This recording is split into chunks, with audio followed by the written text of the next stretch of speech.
So thank you all very much. This is heartening to see people coming out because they're concerned about what's going on. And I'm delighted with the other panellists here because I think we're all coming from different perspectives. And I always see us all as part of the same team, not in competition.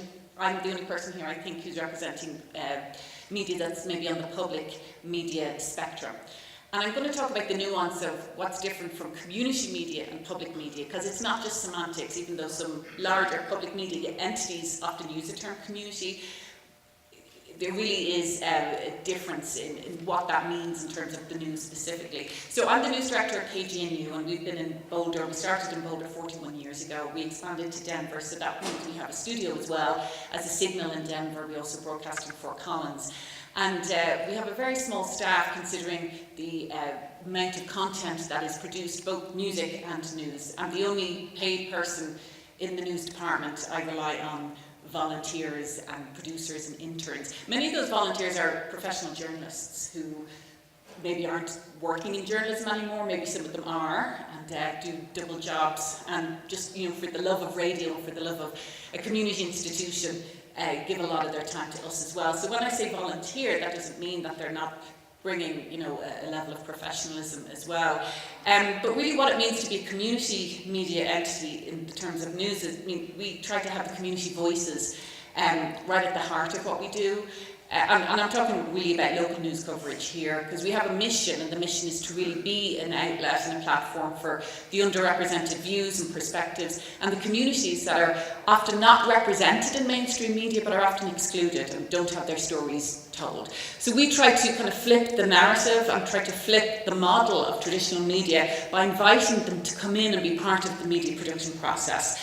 And my one of the biggest passions I have is to work with different groups and young people especially, and bringing them in and giving them a microphone, and you're literally and figuratively letting them find their voice and letting them tell their own stories. And one example I always tell with this is a group of students from Manual High that we developed a relationship with a few years ago. Their teacher, their English teacher and civics teacher, was a listener to KGNU. She's a young CU grad, and she used to listen when she was in college here. And she called me up one day and said, "Can I bring the kids up and do a tour of the radio station?"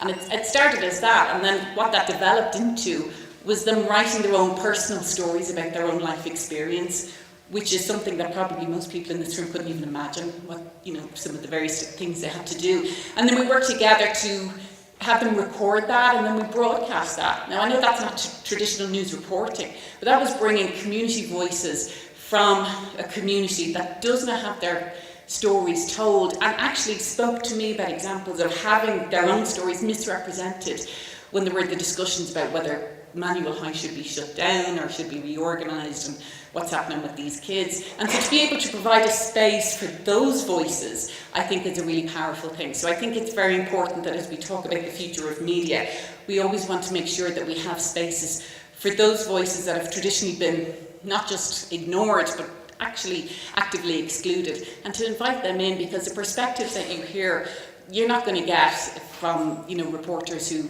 maybe haven't had that life experience. And it's part of the mix. It's not replacing traditional news reporting, but I think having those voices and having space for those voices is really important. In terms of the funding, this is the big effort that all the folks on the panel are going to talk about. How do we fund news is a massive part of all of this conversation, because what we're seeing is, if the public doesn't want to pay for the news, somebody's going to pay for it, right? Because journalists can't work for free, and these institutions can't exist unless somebody's paying for the bills. So we'll either have hedge funds stepping in, buying newspapers, or we'll have big foundations stepping in to provide grants to cover big issues. And we're seeing the Walton Family Foundation really stepping into news reporting in a way that's making a lot of people sit back and go, oh, okay, we should probably pay attention to that. Now, for better or for worse, and I always say, we have a very strict editorial, you know, firewall on this, but they're funding a lot of the reporting projects, say, on the Colorado River, but they're also funding a lot of the projects on the Colorado River as well. And so I think people need to understand that if the public doesn't want to pay for the media because they're getting it for free on the internet, or they're getting it for free on the radio, and they don't want to buy a newspaper or they don't want to pay a subscription, somebody's going to step into that vacuum and pay for it. And so public media has always survived and thrived because the public, or a certain portion of the public, and I think it's about 10 to 5% of people who listen actively and regularly to public media actually contribute. So there are a lot of people who aren't ponying up, even though they're all on board with, of course, I'm totally on board with what you're doing. They're not necessarily contributing financially. So if we don't have members of the public contributing financially, someone's going to pay for this stuff, and somebody is paying for that stuff, and so I know some of the other panellists will get into that. But how public media has thrived and how we've thrived over 41 years is that we have a solid group of listener members who are on board with what we do and who agree with what we do. They don't agree with everything that we broadcast, whether it's news or music, but they agree with the idea that we need to have an institution in the community that provides the space for the community to come in and engage in the media process as well. And that's how we've been successful, and it's through a membership model, and I know that that's being explored by some of the other outlets as well. In terms of some of the challenges, online, Peggy, you talked about it, so much news now, content is available online, and that's been a big challenge for us as well. Luckily, I think radio isn't going anywhere, or audio isn't going anywhere. And anytime I talk to students, I get invited a lot to campus, and I do a lot of tours with students at the radio station. I always ask people, where do you get your news from? Nobody reads newspapers. When I say nobody, young people aren't reading newspapers, but they're getting it on Twitter, or they're getting it on Snapchat, and they're getting it on Instagram. So they're getting it in the digital space, right? So that's where a lot of news is out there. And what's heartening to me is that they're all listening to podcasts. So when I kind of explain how radio essentially is a podcast, it's just on the radio, they're really into it. So radio as a medium isn't going away, and particularly local radio isn't going away. And I'll tell you a very concrete example of this. When the floods hit in 2013, we were doing 24-hour emergency coverage, and the same with fires. When a local emergency happens, people will turn to their local radio station. And people were calling us instead of the sheriff to start reporting stuff, because they were sitting in their cars when all the electricity went out, and they're like, I'm sitting in my car and you're the only voice that we can hear. And we were a direct line to that. And I know that's kind of an extreme example, but it goes to show you, as a medium, radio will survive, it will endure, it might change a little bit in terms of the model, but I'm heartened to say that, despite the proliferation of news in the digital realm, audio, podcasts, radio is still a big player in that. But let's see, I've got a couple of minutes left. So talking about consolidation and collaboration, they are two very different things, but sometimes they're a little bit discussed in the same realm. We have also been able to survive because we have been able to collaborate with other like-minded radio stations. So we were one of the founding members, if not the founding radio station, in a thing called Rocky Mountain Community Radio Coalition. And that's community radio, public radio stations all throughout Colorado. Because we were all kind of doing the same thing in our own communities, realising that if we shared our resources and our knowledge, we'd actually have a bigger reach and we'd be able to achieve more. And our capital coverage project actually emerged from that. And we were able to collectively fund a reporter where individual stations couldn't pay for a reporter, but collectively we could do that. And that's also been a great way to collaborate resources in terms of training materials, or we have conferences together and we do workshops, and even some of the back end stuff like membership stuff and how do we, administration. So it's been a wonderful way to collaborate with other radio stations.